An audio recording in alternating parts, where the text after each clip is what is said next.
आप देख ही रहे हैं हमारे पड़ोसी मुल्कों में क्या चल रहा है, फ्यूल के प्राइसेस कहां पहुंचे हुए हैं। अभी कल ही बात हो रही थी, ब्रह्मा जी कह रहे थे डेट ट्रैप डिप्लोमेसी, उनका जो कॉइन टर्म है। We are at a very strong wicket, this is the need of the hour. If we get our acts right, we can really be at the top, right at the top. EVs are automatic, so it's easy to drive. So today you are seeing a lot of trends coming in now. Shopping malls are putting up chargers, office complexes are putting up chargers, or even plug points. But the expectation is that this 1% of today will become about 3% in 24-25, that's 2 years from now. And by 2030 it would be about 17 to 20%. अगर किसी तरह का benefit government की तरफ से आता है, वो सब चार्जिंग पॉइंट ऑपरेटर्स होते हैं, जिसको हम सीपीओ बोलते हैं, या मैन्युफैक्चरर्स हैं, उन दोनों को थोड़ी और एनर्जी मिलती है कि हाँ चलो और थोड़ा बढ़ चढ़ के इसमें हिस्सा लिया जाए। Shashank sir, EV adoption, loads and loads of questions are raised, but I'll start with a very simple and straight question. Is India now ready for EV? I think we are getting there, but we are not yet ready. And that is reflected in the fact that out of the 30,70,000 vehicles, passenger vehicles which were sold last year, just 21,000 were EVs. And this year, expected sale of about 50,000 in an industry of about 39 lakhs. Still very far from a big adoption. But remember, the adoption curve for EVs will differ across different categories. So two-wheeler and three-wheeler, it's already quite high. It's whereas for four-wheeler, is last year it was less than 1%. And I think there are two major constraints as we have been discussing. One is the cost of the vehicle itself, the cost of acquisition, and second is the charging infrastructure, which in our country seems to be not so well developed. But the expectation is that this 1% of today will become about 3% in 24-25, that's 2 years from now. And by 2030 it would be about 17 to 20%. That's roughly 1 million cars in 2030, and on a cumulative basis about 4 million cars from today till 2030. Gaurav sir, as Shashank ji said, ki affordability is a big issue. That is the biggest challenge that industry is also facing. Now, how to make EVs affordable? क्योंकि आपकी दो गाड़ियाँ मौजूद हैं, तीसरी गाड़ी का तैयारी पूरी हो चुकी है, और कॉमेट का तो बॉडी शेप भी ऐसा है जो कि लोगों को पसंद भी आएगा और उसमें दो राय भी रह सकती है. तो in that case, how do you plan to make EV affordable to everybody? So there are two aspects to this. Firstly, the story of EV has to be well understood by the customers and by all of us as stakeholders. So whether it's manufacturers, whether it is the infrastructure players, all the stakeholders have to come together to understand, and most important for the customer. The way I see it is that EVs are easy for youngsters, it's easy for middle age and for senior citizens. How? Number one, EVs are automatic, so it's easy to drive. Number two, cost, again, Shashank will have a difference in opinion, but I will again reinforce that maths, that अगर मुझे गाड़ी चलानी है 15,000-20,000 kilometre साल का, तो मेरा खर्चा आता है पेट्रोल का अराउंड 1.8 लाख रुपीज़. वही खर्चा अगर मैं EMI में करता हूँ, I can get to an EV ownership. So even if my car is slightly more expensive, my EMI plus petrol cost of an ICE vehicle will be equal to my EMI, let's say, for an EV vehicle. And EV vehicle mein I have ease of mobility. I'm feeling more conscious about the environment also. What future are we giving to our children? What future are we giving to our grandchildren, for example? So there becomes a collective responsibility.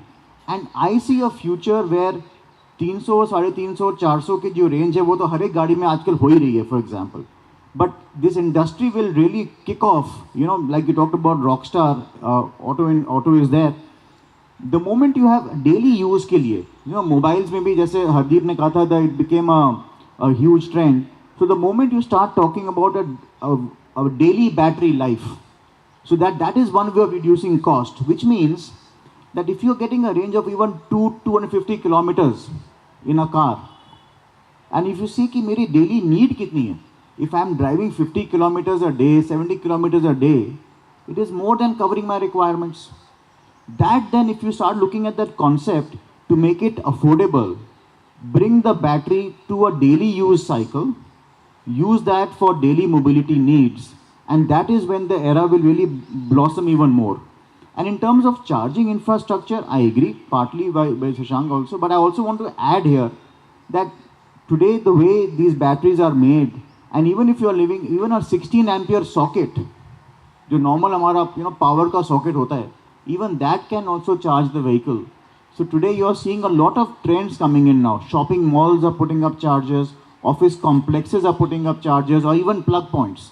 Where they are putting up, if you come and park there, you can charge your vehicle.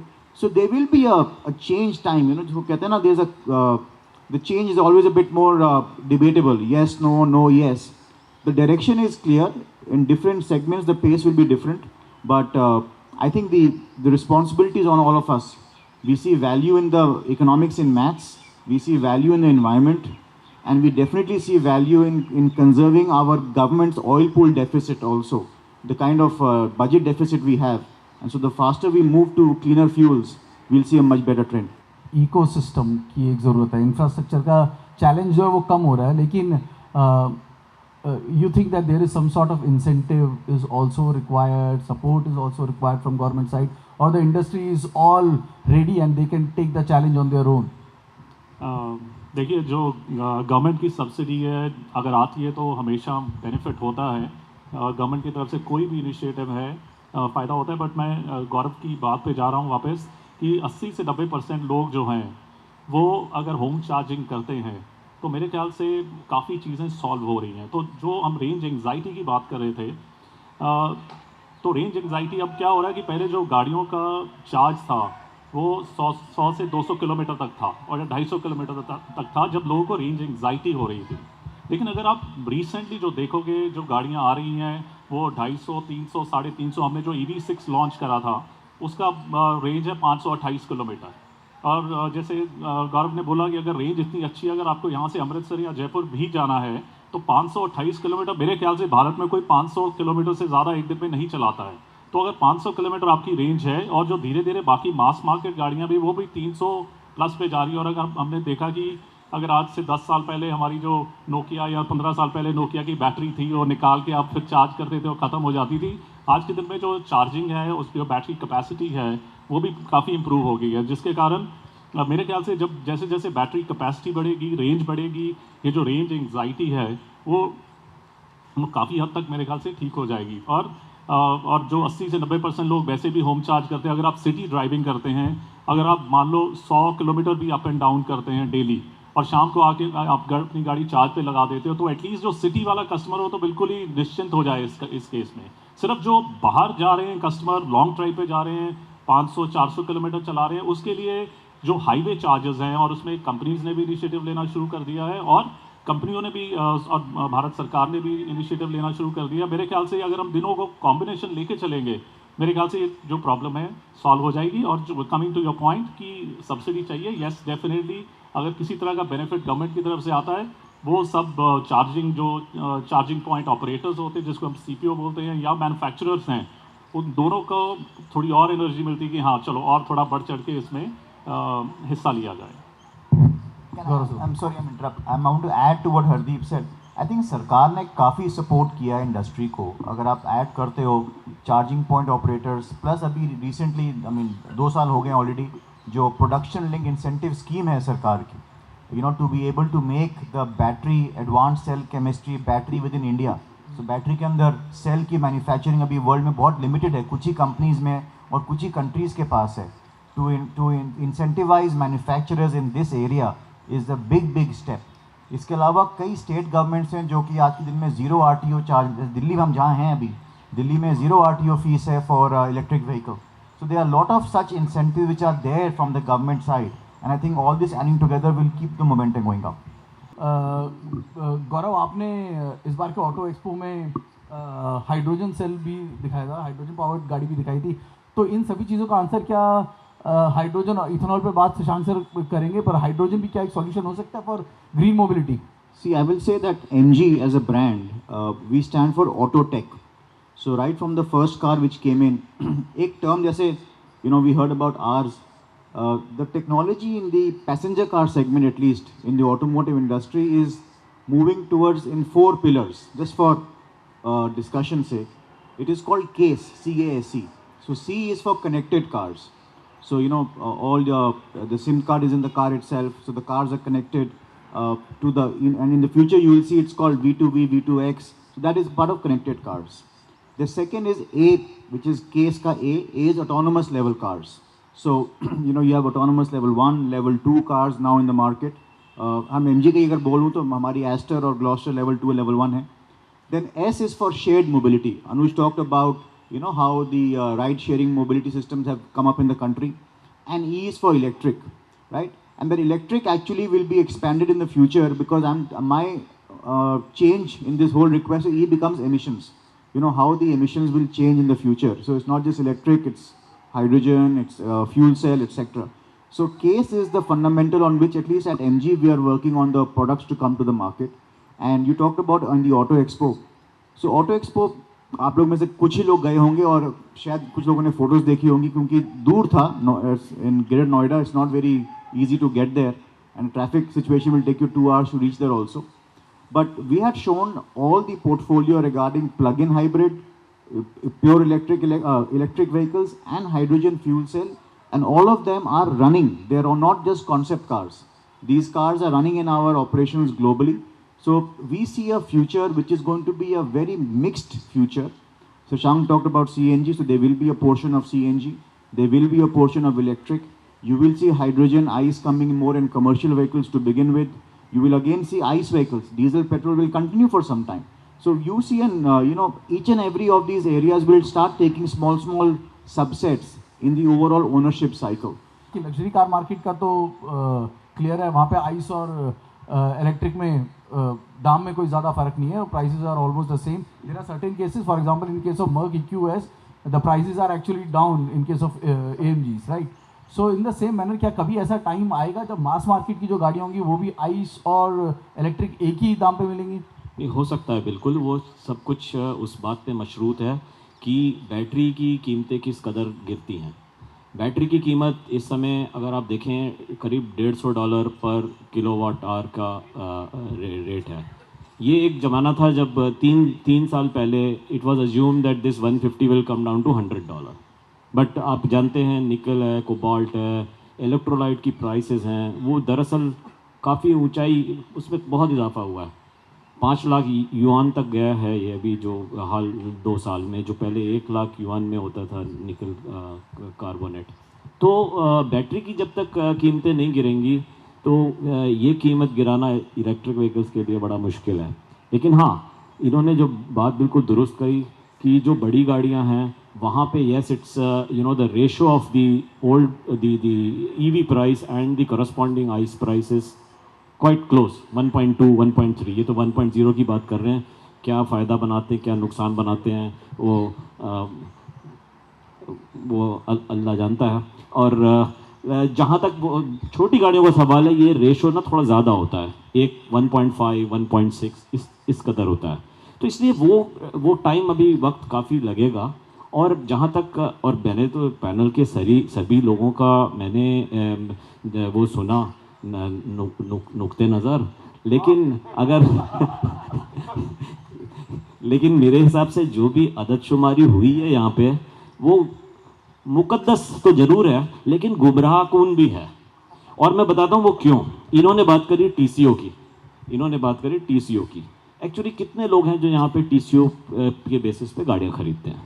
अगर ऐसा होता तो diesel की तो एक भी गाड़ी हमारे मुल्क में नहीं बिकनी चाहिए, क्योंकि TCO के हिसाब से आप डीजल की जो अभी कीमतें हैं 2-2 लाख का जो फ़र्क है उसमें कभी नहीं बिकनी चाहिए, लेकिन बिकती हैं.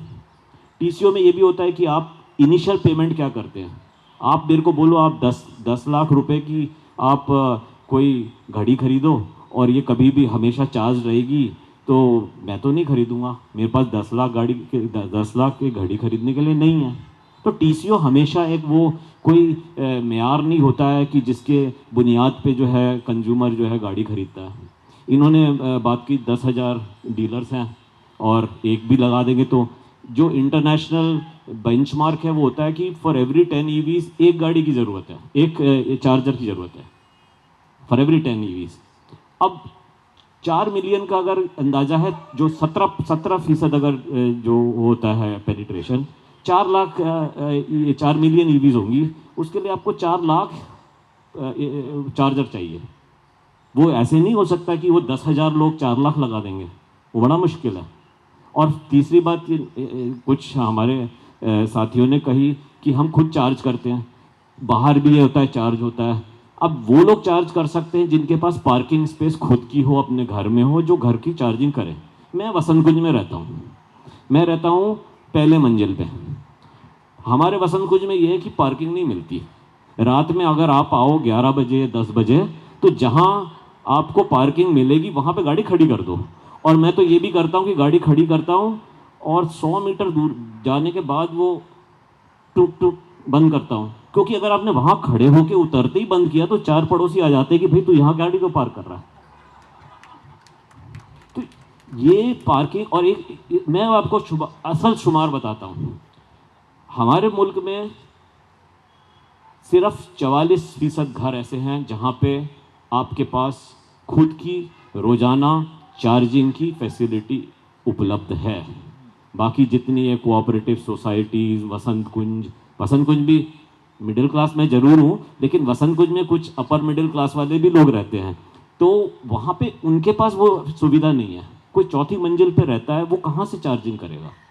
हाँ, वसंत विहार में हो सकता है, वो ज़रूर वो है। और अब तो बड़े बड़े डीलर भी हैं, तो उनके पास शायद ये चार्जिंग की फैसिलिटी होगी, लेकिन वो हमारे जो आम आदमी है मुल्क में, उसमें ये फैसिलिटी अवेलेबल नहीं है। और मैं बहुत खुश हूँ अगर ये जो गौरव जी ने बताया कि पेनिट्रेशन बहुत तेज़ी से इजाफा होगा ईवीज़ में, बहुत अच्छी बात है। लेकिन जितने जो माहरीन हैं उन्होंने ये बताया है कि ये 17-18% से ज़्यादा 2030 तक नहीं होगा, चाहे वो ब्लूमबर्ग हो। हाँ, चाहे वो ब्लूमबर्ग, कुछ बोलना है तो आप बताएं, और भी मैं अदद शुमारी में मैं और भी तवील और बस। This is a real lit fest happening now. So it is less automotive, more lit fest. Shashank ji, तो देखिए कैफियत तो ये है, ईवी एक टाइम आएगा जब बहुत तेजी से बढ़ेगी। There will be an inflection point when it will suddenly go up. That inflection point has been seen in China, Europe. It happens around and in many countries in Europe at 3% penetration, statistically speaking. इसका कोई logic नहीं दे रहा हूँ, कोई मंतकी मैं इसमें कोई वो नहीं दे रहा हूँ आपको, लेकिन it happens at 3%. That we expect will happen in 24-25, after which it will start climbing up.